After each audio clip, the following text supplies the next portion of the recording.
లేనటువంటి వ్యక్తివి నువ్వు. భార్యను అడ్డం పెట్టుకుని నీ భార్య ద్వారా ఇవాళ రాజకీయంగా లబ్ధి పొందాలి, లేకపోతే సింపతి పొందాలని నువ్వు అనుకుంటున్నావేమో. అది సాధ్యం కావు. ఇవాళ దీనికి సూత్రధారి పేరు నానినే ఈ కేసు నుంచి తప్పించుకోలేడు. ఎక్కువ అంటే నా కన్నీళ్ళు పెడతాను. నీకైనా పెళ్ళం పిల్లలు ఉండేది ఆడవాళ్ళు అంటాను, ఆడవాళ్ళు అంటాను. నేనంటే కొట్టింది నా కొడుకు ఇష్టమైనట్టు కొట్టింది. ఏమంటే చంద్రబాబు నాయుడు మరి ఏమన్నా నాకు అర్థం కాదు. చంద్రబాబు నాయుడు ఆ మంచితనంతో మేము అందుకే బయటికి వస్తారు 5 ఏళ్ళకే. ఇలాంటి అవినీతిలు ఇలాంటి దొంగతనాలు చేస్తే ఒకవేళ ఏదన్నా అయితే ఆ మెడకు చుట్టుకుంటుంది, కానీ నా మెడకు చుట్టుకోదని నువ్వు జయసుధ గారి పేరు పెట్టావు. నువ్వు ఇది మంచి తెలివితేటలతో పెట్టినటువంటి పేరు. వాగ్దానాలు చేసే ప్రభుత్వం కాదు చంద్రబాబు నాయుడు గారి ప్రభుత్వం. ఇది మంచి ప్రభుత్వం. ఈ మంచి ప్రభుత్వంలో భాగంగా అన్ని రంగాలకు సంబంధించి అభివృద్ధి చేయటం చంద్రబాబు నాయుడు గారి యొక్క విజన్, పవన్ కళ్యాణ్ గారి యొక్క విజన్, నారా లోకేష్ బాబు గారి యొక్క విజన్. ఇది తమరు చేసిన పాపాలు మరో 30 ఏళ్ళు అనుభవించమన్నావు. 7,000 మెగావాట్లు యూనిట్ ₹2.49 అగ్రిమెంట్ చేశావు. పక్కన గుజరాత్ ₹99. కాంగ్రెస్ పార్టీకి 11 సీట్లే వచ్చాయి.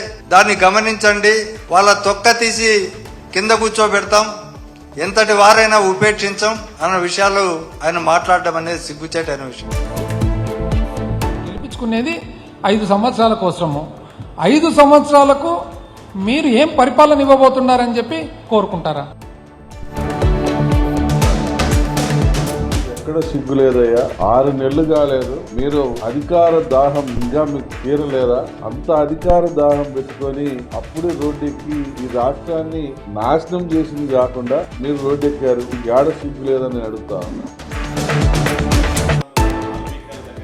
ఒక్కటి కూడా ప్రతి వ్యవస్థని కూడా చంద్రబాబు ప్రభుత్వం నిర్వీర్యం చేసి రైతులకు ఎవరికైతే ఏదైతే ఉపయోగపడుతుందో వాటన్నిటిని కూడా ఈరోజు లేకుండా చేసినటువంటి పరిస్థితి.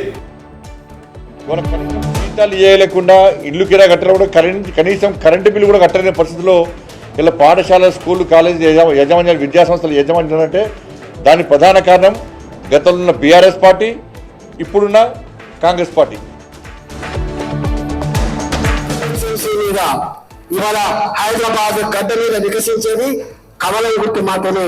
రేపటి కాలం అంతా మనమే.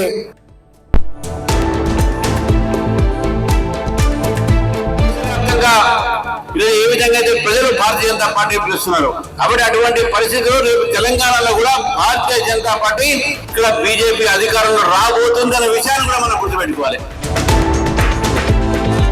కోరుతా ఉన్నా, విజ్ఞప్తి చేస్తా ఉన్నా, మనం ఊరుకుంటే వీళ్ళు కదలరు. మనం అడగాలి, ఎక్కడికక్కడ అడగాలి. ఏమైనాయి మా మహాలక్ష్మి పైసలు, ఏమైంది మా తులం బంగారం, ఎక్కడున్నారని అడగాలి. बेशर्मी और इतना नंगापन उनका नेता आके कबूल कर रहा है कि हाँ मैं पैसे बांट रहा हूँ, करना है जो कर लो, और पैसे बांट के वोट खरीदे जा रहे हैं. जो लोग बाहर आ रहे हैं पैसे लेके वो यही कह रहे हैं जी पैसे दियो और बोले कमल पे वोट डालना. कमल